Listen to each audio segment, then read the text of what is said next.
Good morning, hope you're well. Welcome to the Horizon stage. This is where it's at all week. Apart from the last day, because I move into the main stage, so then it'll be about the main stage, okay? So it's great to have you here. Did you all enjoy the main stage this morning?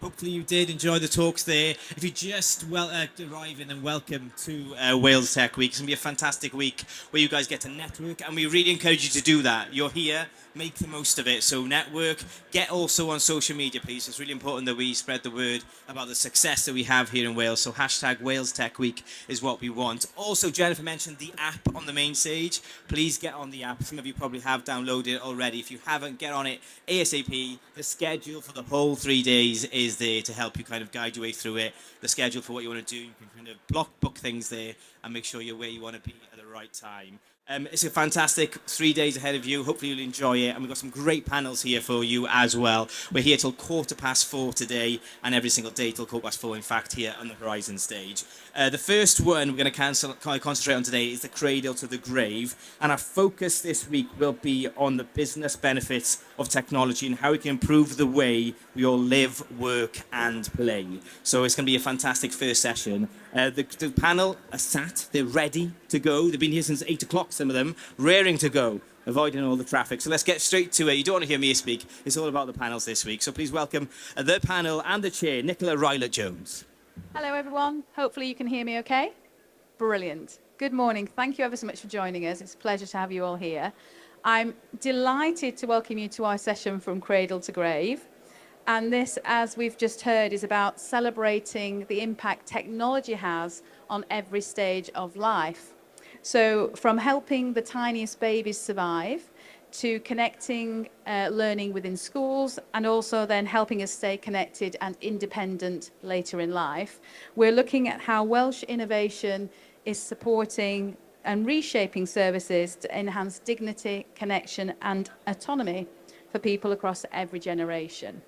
So you don't want to hear from me because I'm not the expert. We've got a wonderful panel of experts here with me. On the far end, we've got Rebecca Cook. She is the Chief Data Officer at Digital Health and Care Wales, pioneering health data and smart standards to unlock seamless care across the NHS. And this is about making integration really connected for clinicians and patients alike. Welcome, Rebecca. Next to Rebecca, we've got Dr. Nicola Millard. She is a renowned researcher, and she told me earlier, I'm not supposed to say this, a futurologist or a futurist. Anyway, she looks at the future, and she explores the work that we might all be doing and how we might be living and working for longer, and how technology, and that big word, AI, and flexible working will help us actually be more orientated to our work and our well-being as we go through life. Then we have Stewart Powell. He drives our digital learning as a leader in EdTech and connectivity.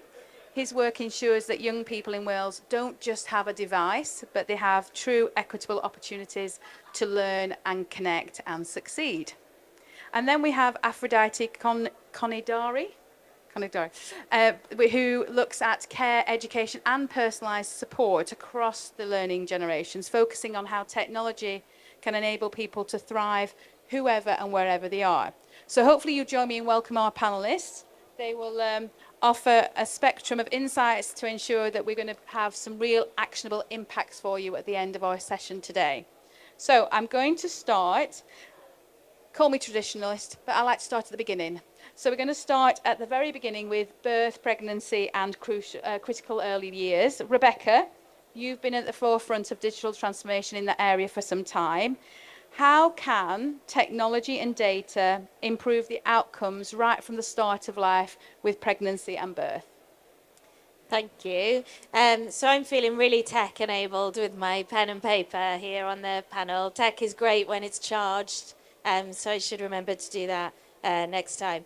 So, so I've worked in the NHS for 20 years. I look after data services nationally. And our work in maternity and early years is guided by the National Data and Digital Strategy, which was published by Welsh Government. And that really pushes us to deliver connected digital-first pathways and using data to proactively support better birth outcomes. Now, I think it's fair to say, and the statistics will demonstrate, that missing data and information in healthcare causes serious harm to patients. And data is very fragmented and very siloed across the system. You'll often have to repeat the same data over and over again when you engage with different healthcare services. And despite the fact that lots of our everyday life is digitally enabled, that isn't always true in healthcare. We've got a lot of paper-based processes, and that's particularly true in maternity services. So parents, or guardians still carrying around notes to their antenatal or prenatal appointments, and still, popping their red books in the drawer once the health visitor leaves and has recorded the child measurements. So one of our sort of strategic imperatives at the minute is to digitalise maternity services across Wales. So health boards are currently in the process of rolling out procured commercial systems to underpin maternity services, and those will include those sort of parent-facing apps where you can capture the data digitally and have that available. The benefits of that, we've done a lot of work to standardise the data. So what constitutes a maternity record? Because actually, technology in itself doesn't really bring the benefit. If you've got the data recorded in a completely different way across Wales, then you haven't got that ability to exchange data. And I don't know if anybody's got any amazing birth stories, but you don't always get the pleasure of delivering your baby where you thought you might, because they come whenever they want to. So being able to share a maternity record across geographical boundaries in Wales is a really key element of that programme of digitalisation. So having the data standardised so that we can share that data is really important. And actually, when we've got that data digitally, that enables us to bring it into my world, which is around data and analytics. That enables us to identify risk, look at trends, do comparable analysis of performance and birth outcomes across Wales. So that's what's going on in the maternity and early years space. Really exciting time. You talk there about the national data resources that you talked to, use the name particular, but you use that about data in health and care. There's obviously, you said there about by looking at analytics, there must be some opportunities to strengthen some of the pathways or the maternity outcomes you're talking about. What we want to make sure that families get the right support at the right time. So what sort of opportunities are there that you might be seeing coming forward? So the National Data Resource is a programme that I've been involved in delivering for the last 3 to 4 years. So that is establishing all Wales data and analytics capabilities that are modern and scalable for the future.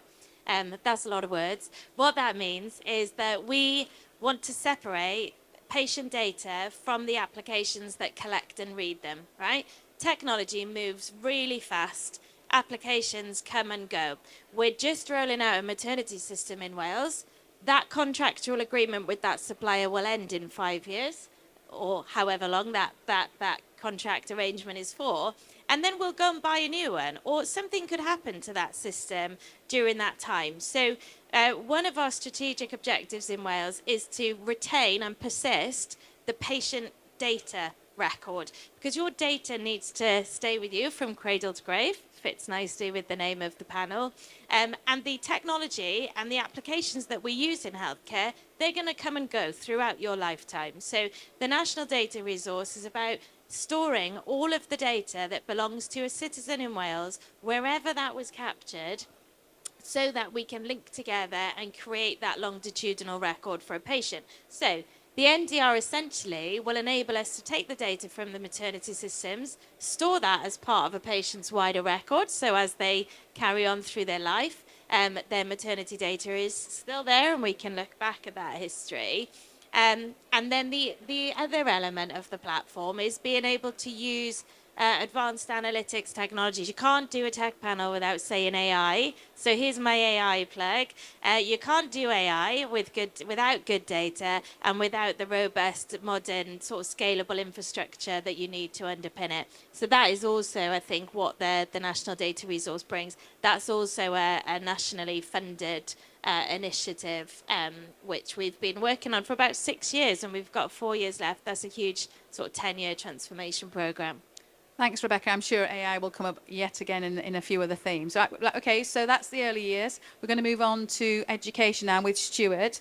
So obviously, education becomes vital. Okay, we're looking to make sure that our young people are given all the skills they need, the skills and the knowledge they need to move through their life to be successful. So how do we improve connectivity and obviously give them better equipment to ensure that every child has fair and equitable chances to succeed? Fab. Thank you very much, Nicola. Bore da pawb. So from not the afternoon yet. So from my perspective, it's really interesting when we start thinking about where the role that digital plays within education. We know that our young people are getting their hands on digital equipment earlier and earlier, and actually they're coming into schools with quite a lot of the ability to use technology, but not necessarily the skills or the understanding of how to get the most out of it. From my perspective, actually, hopefully, well, potentially making quite a controversial comment on a tech panel and a stage like this, then actually, for me, if we're getting this right, it's actually not about the technologies and the tools and services. It's and the connectivity that enables this technology to work in the digital age we live in. It's actually about the impact that it has on the learning and teaching that happens in the classroom.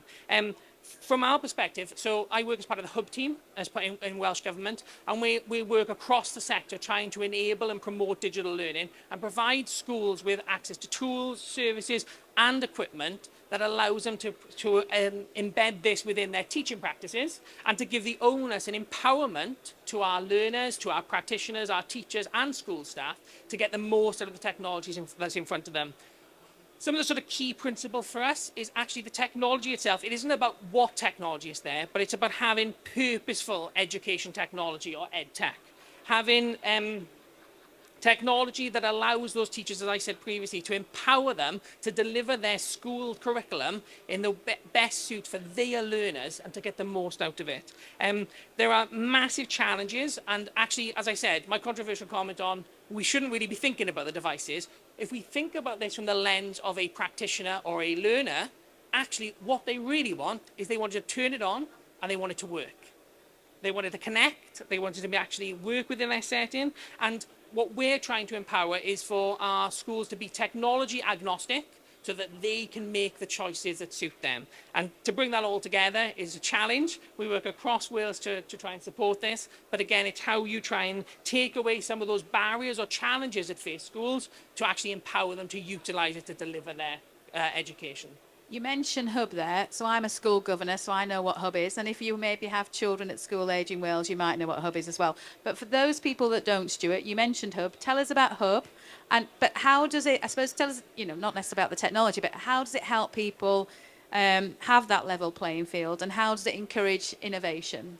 Fab, yeah. So I'm going to give a 30-minute discussion now on what Hub is. So apologies to everybody else. So for those of you who don't know, Hub's a national digital platform. It's available, talking about equity and availability, it's made available to every learner, teacher and school staff in maintained schools across Wales. So that's sort of circa 600,000 users of this platform. You can understand it from our perspective in terms of managing and driving that platform forward. I'm not going to talk about security or other things, but you can imagine the kind of considerations that we have. We do this in partnership with all of the local authorities. It's very much a sector-owned, sector-led approach, where we're not the expert in terms of the needs within the education sector, but we help to aggregate that understanding. So every learner has an account, thinking about the cradle to the grave as an idea, from 3-year-old when they enter their first compulsory education setting, they have a Hub account. And that Hub account, that username and access to it follows them all the way through their education until they leave school. It gives them so in terms of what Hub is, it's a digital platform that brings together many different products and services, things such as Adobe, so you've got your Adobe Express as an example. We've got the Google for Education, Microsoft. And again, I talked about being technology agnostic. We want to be technology agnostic in that service space, that depending on what the learner or what the practitioner is trying to achieve with their learners, they will pick the right technology at the right time. And from our perspective, what we want to enable is we want to make sure that the education technology itself is in the schools, that it works, it's got the connectivity to make it work, living in a more and more connected world in terms of what we do, and that then using the tools and services through Hub, they can select the right tool to enhance the learning that's happening in the classroom. That's fantastic. A bit of a theme there, wasn't there? It's a platform. No matter whether the technology of the apps will come and go, the platform will still stay. And Rebecca, you were saying very similar about what you want to do with the data. Okay, we're going through the ages a little bit, so I'm going to take us on to work. We are going to connect these towards the end and obviously your questions, but I think we'll move on to talk about work now. Obviously, once we've left school, hopefully we all get a job and we're not all replaced by the robots, but Nicola will tell us more about that in a minute. Nicola, now, come on, tell us a little bit. We're all living longer, we're all working longer. So is retirement disappearing as we know? And what does that aspect mean for us now building a meaningful work career? Yeah, I always say there's good news and there's bad news here. So yes, we are living longer, thanks to the healthcare system. But that probably does mean that we're going to have to work longer. Or indeed, being able to afford to retire is becoming a little bit more of an issue than it used to be. So if you look at Professor Linda Grattan is always the one I cite for this, who wrote a fantastic book. I'm not her agent, but it was a fantastic book called The 100-Year Life. And she basically said, if we live 100 years, would we think about our lives very differently than the linear view of life than we tend to have? So, you know, education, go to school, go to college, go to university, get a job, get another job, get a few jobs, then retire. Hopefully, you know, when generally the expectation is around sort of late 60s. But she was saying that, you know, if that is being pushed into the 70s, or maybe she has actually hesitantly said 80s, would we maybe not look at a linear path? So would we want to take a few breaks earlier on in our careers? So micro-retirement is becoming a trend at the moment, where people are taking a year off mid-career, which is great if you can afford to do it, of course. But so it kind of disrupts a whole ton of things if we think about our lives in a slightly different way. If we're going to be working longer, we need to look at inclusive technologies and accessible technologies, because frankly, unfortunately, because we are living longer, we're not necessarily living healthier. So, you know, if you've got something like macular degeneration, how do we make sure that we can give you the tools that enable you to work longer in life? Now, there's also a slight distinction between the 50% of us that are knowledge workers. Now, knowledge workers are obviously able to work pretty much anywhere and any time. And a lot of my work is concerned with things like hybrid working. Kind of the red herring, we'll go into that in a minute. But if you can work anytime, anywhere, actually, if you're working into your 70s, you're probably going to be valuing more flexibility. So I don't necessarily want to be working 60, 70-hour weeks when I'm 75. So can I start to look, can employers certainly start to offer job shares, much more flexible working, all that kind of stuff to enable and keep people who are older in the workforce? But that's the 50% that are knowledge workers. We've obviously got 50% who typically are manual work or frontline workers, who don't necessarily get so much choice about where they work. They can, you again, can give them a lot of choice around when they work. But if you're looking at, you know, heavy manual work, how do you actually augment them? So we're sort of looking at things like microskeletons and robotics to actually help people that are doing a much more physical job to enable them to work longer into the potentially, again, their 70s or their 80s. So it also has an impact on education, because the likelihood is our skills may well become redundant in an era where AI is taking some of those skills away, not all of them. So I keep saying AI tends to automate tasks rather than jobs. But that inevitably means that we have to retrain. So again, the linear kind of front loading of education might not be relevant. So how do we educate throughout our career? Big question there is, who pays for all that? So all of this is a real big disruption that's somewhat to do with tech. I think tech's got a very, very big role to play in this. But generally, how do we think of our work lives differently if we are living longer? Okay, so I'm working longer, but I'm also working for wherever I want to work. And for those that you know me, I've got a little place in France and I love to go and work down there. So that's okay for me, because I can do that because I'm a knowledge worker. But we're also switched on 24/7, right? Because I can work wherever I am. If I'm on a train, or if I'm on a plane, or if I'm on holiday, or I can always just tip into my emails and do a little bit of work or catch up with somebody. But obviously that must lead to a little bit of disenchantment, disengagement. Obviously we know when that turns negative, stress, burnout. How do we, in this time of technology, help ourselves to make work better for us? Yeah, I mean, I think that's a big question, because we need to create good work and healthy work. And actually, one of the problems we find with tech is obviously the offer of AI was things like, well, it's going to take all the work away, so potentially we might not have jobs. I actually don't think that's necessarily a realistic thing, or even a desirable thing. Now, it could take some work away from us, but then if we save, hours of productivity, what do we do with those hours? That's a big question. Do we take the dog for a walk, or do we simply do more work? And unfortunately, the history of technology, typically so far anyway, has intensified work rather than necessarily made our lives a lot easier. Hence, it's very difficult to switch off. We've got things like the 996 work style that Silicon Valley are currently purporting, 9 o'clock in the morning to 9 o'clock in the evening, 6 days a week. What does that do to you? Well, typically that burns you out. And obviously we've had a lot of very healthy conversations around things like the 4-day work week, which actually typically is better for well-being and not necessarily negative for productivity, although it's a hard model, but you do need to prioritize things differently. I always say, look at the time vampires. I talked to a lot of the organizations that were doing 4-day work weeks, and they had to look at, well, what is eating all the time away? What's the faff? And the big one is meetings. That's a big time vampire. And we have far too many of them. Death by meeting days. Oddly enough, death by meeting days are not productive. Microsoft did some fabulous research where they wired people's brains up. And our brains are not built to do 9 to 5, even 9 to 9, definitely not. You can literally see the brain start to die after 4 hours of back-to-back meetings. So that's not a healthy way of working or a productive way of working. So while we're doing this, we need to sort of say, well, tech could make our lives easier, but what do we do with the time we save, potentially? And it isn't necessarily work harder, because actually, as human beings, we do have our limits. And certainly if you're using your brain to work, which typically we are with AI, because it's an augmentation, not a replacement, how do we make sure our brains are working well? And sometimes that means just taking a break. That sounds interesting, doesn't it? I have to remind myself. My husband would be glad you said that to me. Ladies always telling me to take a break. Okay, thank you for that. I think it's really interesting that we might have lots of tech, but it might not help us. We have to always remember, we might slip us into something that we don't want to be slipped into. I'm going to move us on, if I might, just for a moment. We're going to move through life now as we get to that sort of stage. We get to another transitional stage. You said, what do we do with our spare time? Well, that's an interesting question. So, Afroditi, I'm going to move to you now, if I may.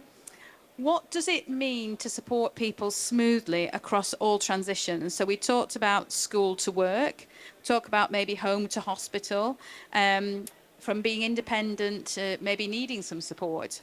How can we support people smoothly across those transitions? Let me start by saying that a lot of the themes here are shared across one's lifetime.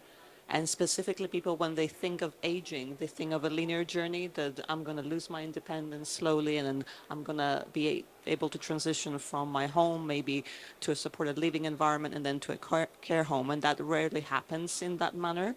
So there's a lot of transitions that go back and forth. So people might go from home to hospital and then might end up back at home and then in supported living. Then maybe they move into a care home. So we have built our systems to think linearly when it's much more dynamic. And as a result, care currently feels quite episodic and reactive. We're constantly trying to catch up. So someone has a fall, then we're trying to provide them with some support to get back to independence. Sometimes it fails, sometimes it works, but the systems are not there. And they seem to reset every time we have a transition. So more assessments, new paperwork, new guesswork every time. I think that where we can go with, especially the advent of AI in the social care sector, is that we can create more continuity in a journey like that. And I think I'm going to tap into a lot of the things that Rebecca mentioned around data integration, which is quite important because at the moment we have all different sort of records and none of them are connected. But as a co-founder and CEO of Tendertec, which is an AI startup based in Cardiff, we are funded by the DBW, the Development Bank of Wales, and the Welsh government.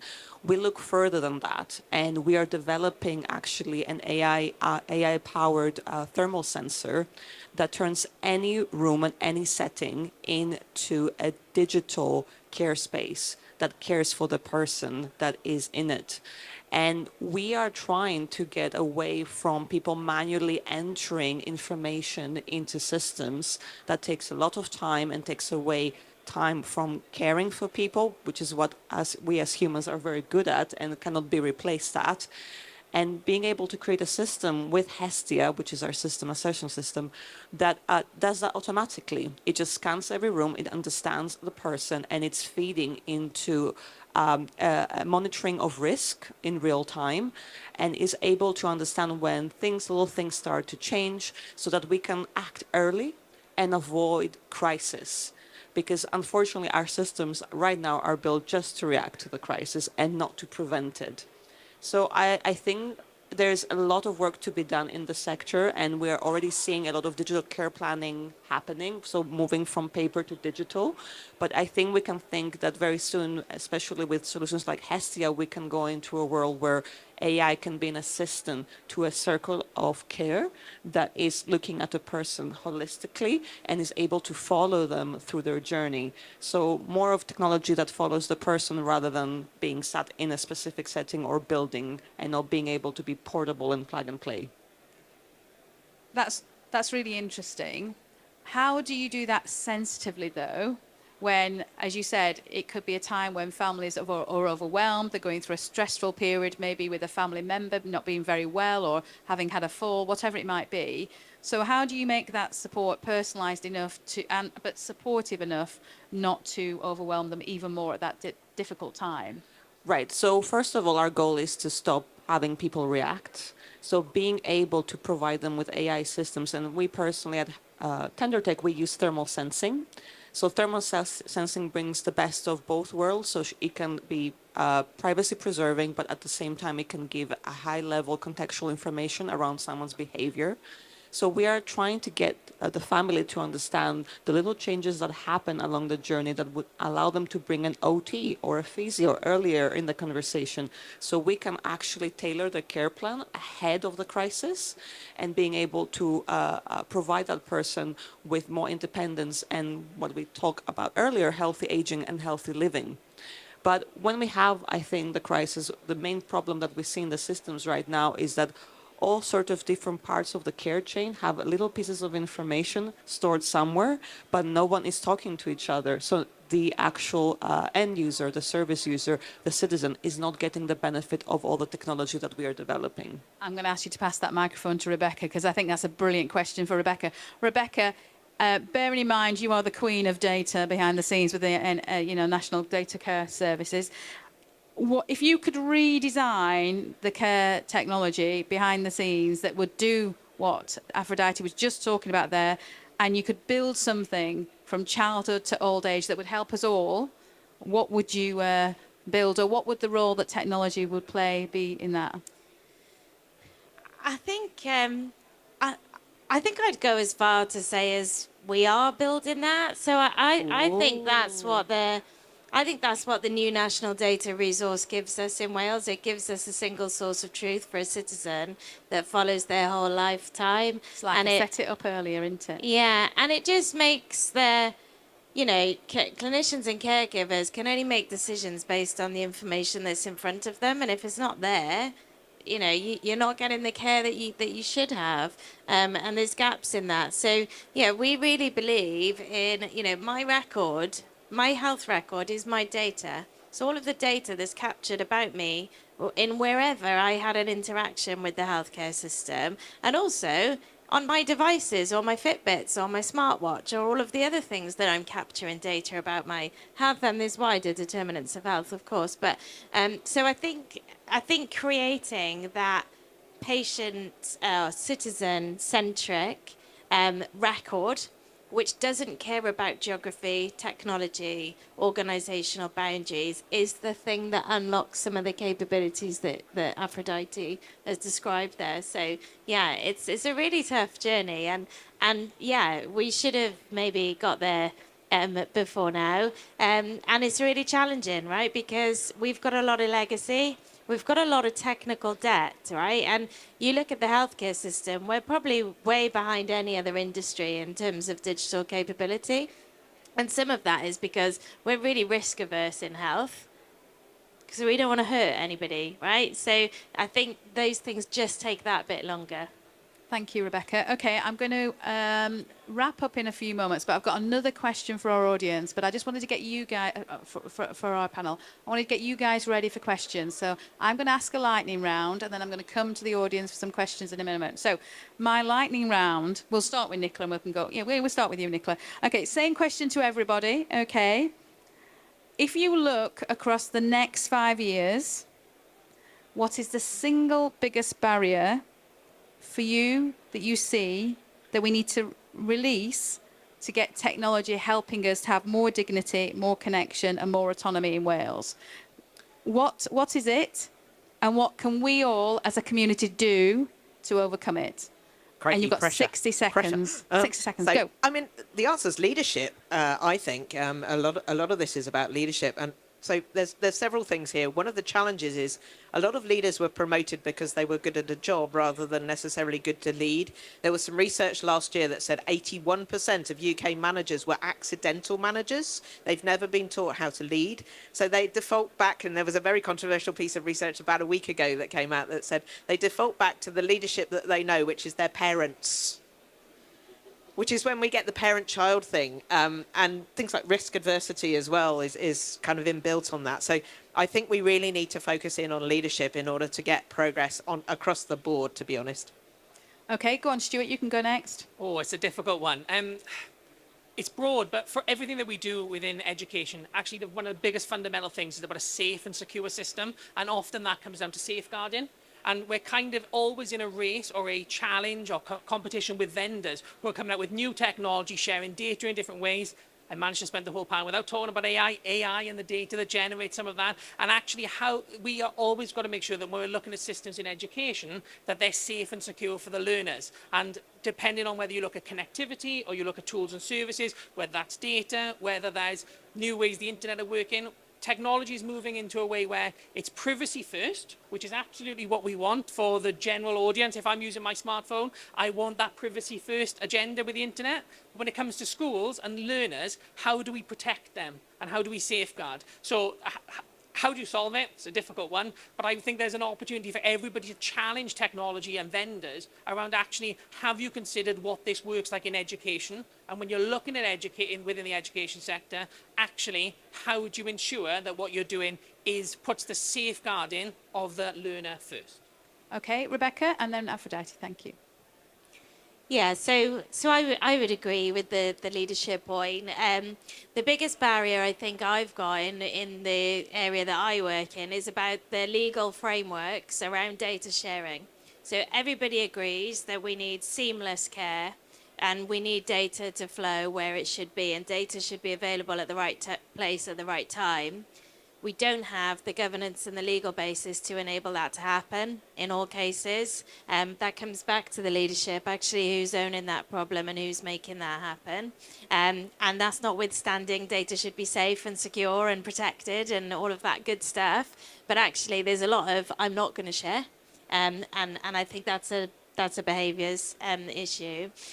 So there's that one, I think. And yeah, I'd probably say that's the biggest one. And in terms of what the second challenge was, what could we all do about it?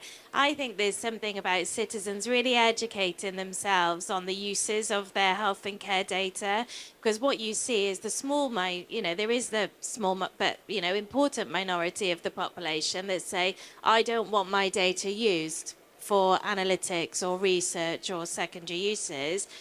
That's fine. That's a right that you have.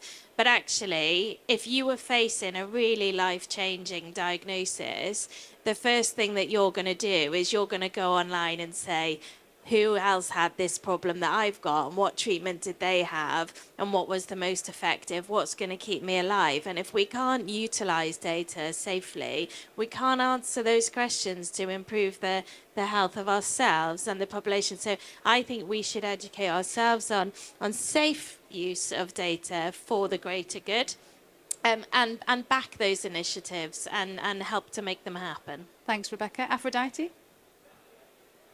I just agree with all the panel here, but going back to the leadership question, I think one way to overcome this would be to allow space and investment for co-design. So I think a lot of the people in the social care sector especially are really worried about whether AI will take over their job in some way, and this is not the only sector. And the best way forward is to be able to say that we can develop AI up to a level, but following more of a lock and key approach, we can actually take the last 20% of our development and co-design it with the people who are going to use it going forward. So A, we change the existing workflows in ways that make us actually work in a much more healthy way, but also B, give certainty to people that, yes, the workplace is going to change and the way we care for people is going to change, but it's going to change for the better, and you have your voice heard in that discussion. Oh, well, fantastic. Thank you, everybody. I'm going to open up to questions on the floor. Do we have any questions from the audience? Gentlemen, have we got a mic, or do we need to take one of these? Thank you very much. Yeah, and I'll get this one. Which one? Gentleman with the scarf there, I think. Thank you. Keep my eye out for... Okay. Hi. I just want to suggest a quick win with data in health. When you go to the health boards in NHS England, they're all got open government license on the publicly visible information on the websites. I'm not talking about sensitive stuff, just the information about opening hours and that kind of thing. In Wales, you dig into the terms and conditions and it's non-commercial. So when Rebecca Evans talked about sort of being ethically using AI, I think all we need to do for the health boards in Wales is to put an open government license stamp on all the publicly facing things, and then all these generative AI companies can ethically and legally display that. Because people look for healthcare on ChatGPT and Copilot now. I know they're not necessarily going to follow the rules, but we will be introducing NHS Wales apps as well, which people will use, and they will. So I just think, let's make it easy. Let's just make the stuff that isn't sensitive publicly usable, reusable. Yeah, I would agree with that, and I think we've definitely got that in the roadmap. I think liberating the data from the source systems and bringing it, in is the challenge right now. But I think, when we have that, it should be open, it should be accessible, and it should be, able to be used for the population. Any more questions? Thank you. Gentleman at the front there, please. Thank you. Sorry, Hi, thank you. It's one for Rebecca. So how important would you say digital inclusion is in the strategy that you have in DHCW? Obviously, across all the different trusts, you've got a range of different abilities. How important is it that you're going to bring them along with you? And what are you going to do for the people who aren't necessarily endorsing the modernisation of the systems and are very stuck in their ways? Yeah, so we've played a really heavy role actually in a lot of the digital inclusion work that's happened in Welsh Government. I'm a Chief Data Officer, I look after data, so the digital inclusion area is not an area of strength for me in terms of the specifics, but we've got digital inclusion leads within the organisation. We've participated in the Digital Inclusion Charter, which is an all-Wales sort of health and care area. Yeah, I think it's really important, isn't it? It's about understanding how do you make sure that nobody's excluded as part of that digital journey. So we have inclusion leads.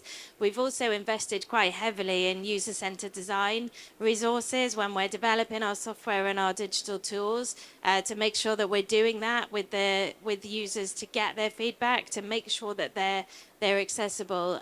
So sorry if that's a really poor answer. It's not my area of discipline, but I'm very happy to join you up with my colleagues in that space. I'm getting the mic back because we're recording, so I have to always say things through the mic. Sorry, we've got a question from the gentleman there in the blue suit. Good morning, thank you. You've sort of touched on this, but it's that how far are we away from being able to flip all of this data ownership, this whole digital technologies and the way we're using it, to the fact that it is flipped to the ownership is in the user? Because if I go to my GP, do they understand that's my data? If I go to my teacher or my professor, are they thinking about this as my learning record? And the fact that when we do interventions, we can't see the impact on the data, on your exam results from an intervention we may have done, because we are protecting that data record. When we're looking into our care homes or even into our own homes, when my elderly grandmother was not discharged from hospital because she couldn't tell them, or they wouldn't understand how she made a cup of tea. when she had to demonstrate making the kettle. She was using technologies. In her house, she had one of those clever hot cooker taps, but because she didn't go to the kettle and put the kettle on, they were thinking she's not capable of being released from home. So we have an awful lot of need, not for us as users, us, the citizen point of view, but also all of those services to understand this modern world we're living in. Well, and are we there yet? I'm going to ask everybody just to do a quick answer, actually, as our last question. And if there are other questions, we'll come back in a second. So I'll start this way because the mic's here. Aphrodite, quick 30 seconds. Yes, I think part of the problem here is how we collect data at times. At the moment, we're using a lot of devices that might not be consistent with the future we have for AI. So being better at collecting quality data is, I think, the first step. What you just described is a point device that does something in a very specific environment and hence misinterprets behavior. And unfortunately, then that data is used to make a decision which impacts on your loved one. So looking at the kind of tech stack that we have is quite important before we can actually move forward. I think it's a really interesting point. I think data drives almost everything that we do, and actually it's a real challenge within the education space. I think the idea of ownership of data is really interesting. I guess it's really important to also think where the responsibility of who is responsible for that data, if that makes sense, whether that's a school, whether that's the local authority, or whether that's Welsh Government. And then you've got the extra context when it comes to an education space. If you have a 7-year-old learner, their ability to consent, their ability to understand what their data is being used for is even more of a challenge. So I think we need to, maybe if we can solve it more globally for the wider populace, actually then we can start thinking about what that looks like for our learners. But it's a really fair point. I'm going to ask you to be quick, if I may, Nicola. And Okay, Rebecca. so I'm a psychologist, so I'm going to answer this from a psychological perspective about why would I share my data in the first place. And a lot of it's down to the WIFMs, what's in it for me. But I always say we can get data about all sorts of things. So actually the advantage of having health tech in the home would be I don't have to go to a hospital or a care home. I can stay there. So there's an obvious what's in it for me on that one. However, there is a fine line between a butler and a stalker in the data space. So if the data is being used positively to help you proactively and you can see the benefit, brilliant. If it's becoming creepy, ain't gonna have that. No, you'll turn it off. You'll go through GDPR and say, no, you can't have my data. And again, AI does not work by magic. It works by data. We have all said that. Data is gold. So we need to be much better, like to your point, about educating people about what this is for and where those WIFMs are. Thanks, Nicola. Yeah, I think it goes back to my earlier point around the legal frameworks and the governance, because that's a really good question. Who owns the data? And that's part of the challenge about being able to get it to move to where it needs to be, is about who owns it. So if you look at if you look at the European health data space, so that is now a legal requirement across the EU to create a single record for citizens across the EU where the data is owned by the citizen. So you can download your full record to the device and you can store that yourself. We don't have those same imperatives, I think, across the UK or in Wales. So I think that legal basis and those legal frameworks and being clear about whose data is really important. Thank you, Rebecca. I'm sorry we don't have any time for further questions, but please do come and grab a panellist after we've finished speaking. Will you join me in thanking our panellists today for some really interesting comments? Thank you, everybody. I think one thing was really clear, and I suppose it would be a really nice theme, wouldn't it? We didn't plan this, but it's quite a nice theme. That obviously, when we look at technology from cradle to grave, actually the important thing that came across is people. Whether that be people through leadership, or whether that be people in terms of understanding that the apps and the platforms will come and go, but the individual is still responsible. The individual should be at the centre of everything we do from a technology point of view. So that's quite nice, isn't it? Quite nice to think that actually in technical advances from cradle to grave, it's the person that's important. And on that note, thank you very much for attending.